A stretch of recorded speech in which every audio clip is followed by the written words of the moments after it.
Okay, so I assume I'm being on live TV. Yes, yes, you are.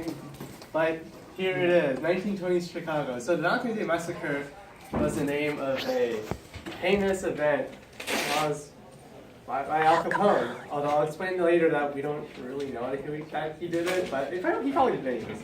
So the time and place is 1920s Chicago, and this is when Prohibition was in full swing, as well as all the people who were trying to get away under Prohibition by drinking or something like that.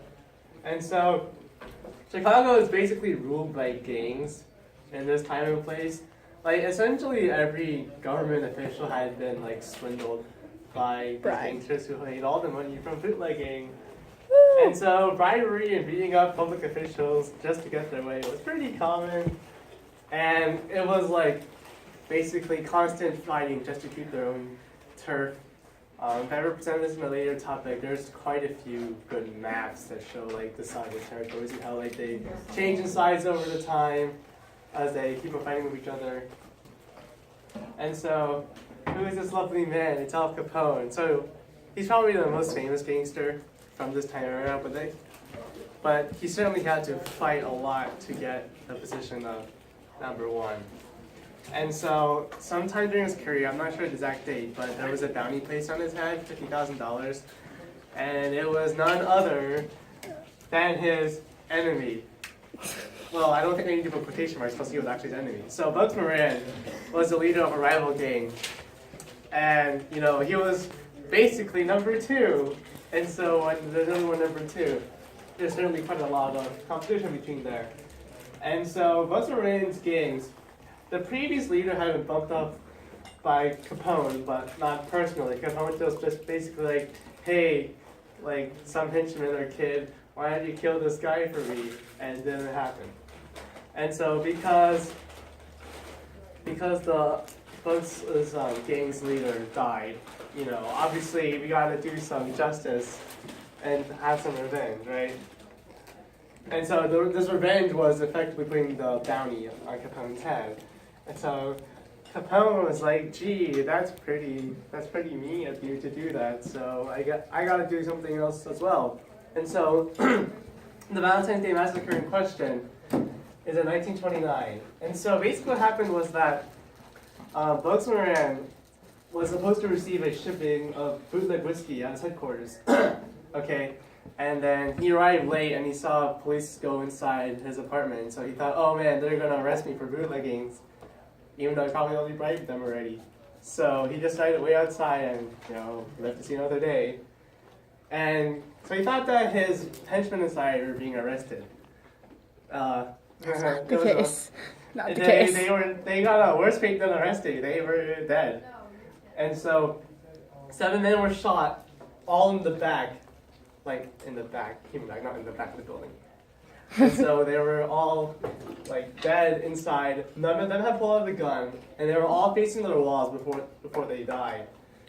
And one of them was still alive when the police came in, like the real police came in, which I'll explain a little bit later. He didn't say anything about what happened, mainly because that was kind of gangster policy. Or like you don't say like whatever crime actually happened to protect yourself and others. And so a witness who was not Bugs Moran said that there were 2 policemen who walked in and took out 2 other henchmen under gunpoint. And so what does this mean? Well, nobody could really prove that Capone did it, but at the same time, everyone was pretty sure that Capone did it, mainly because Capone had the street smarts and the henchmen and the notoriety to get away with it. And, because of rival gang feudery, whatever, right? Bugs's $50K bounty on Al Capone was definitely a great incentive for Al Capone to punish him. And this basically destroyed Bugs Moran's gang, which made Al Capone really number one, especially because when you don't have any henchmen left, well, how are you supposed to control Chicago?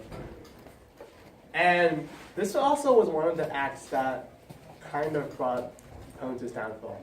This wasn't the main reason he got arrested. he got arrested for not paying his taxes because even though bootlegging was illegal, illegal activities can still be taxed.